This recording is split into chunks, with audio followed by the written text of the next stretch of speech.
नवाब मलिक ने साबिक उजाला देवेंद्र फडणवीस और एनसीबी ऑफिसर समीर वानखेड़े पर ताज़ा हमला किया। फडणवीस के इल्जामात का जवाब भी नवाब मलिक ने अपने अंदाज में प्रेस कॉन्फ्रेंस में दिया और इस प्रेस कॉन्फ्रेंस में उन्होंने कहा कि उन पर उंगली उठाने की कोई जुर्रत नहीं कर सकता। उन्होंने ये भी वाज़ेह कर दिया कि अंडरवर्ल्ड से उनके कोई ताल्लुकात नहीं हैं। नवाब मलिक ने देवेंद्र फडणवीस से सवाल किया कि जब आप महाराष्ट्र के वज़ीर आला थे उस वक्त उनके खिलाफ कार्रवाई क्यों नहीं की गई।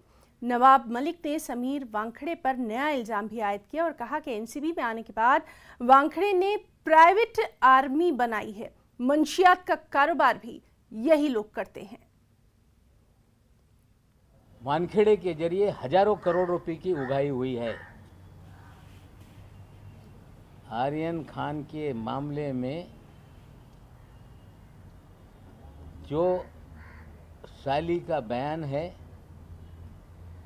कि 18 करोड़ की डील हुई थी, 8 करोड़ रुपया वानखेड़े के लिए मांगा गया था। सैम डिसोजा सामने आ गया है, वो कह रहा है कि इस तरह की डील थी। सैम डिसोजा भी इनके प्राइवेट आर्मी का ही प्लेयर है। इतने दिन से सैम डिसोजा का नाम चर्चा में है, वो कभी सामने नहीं आया।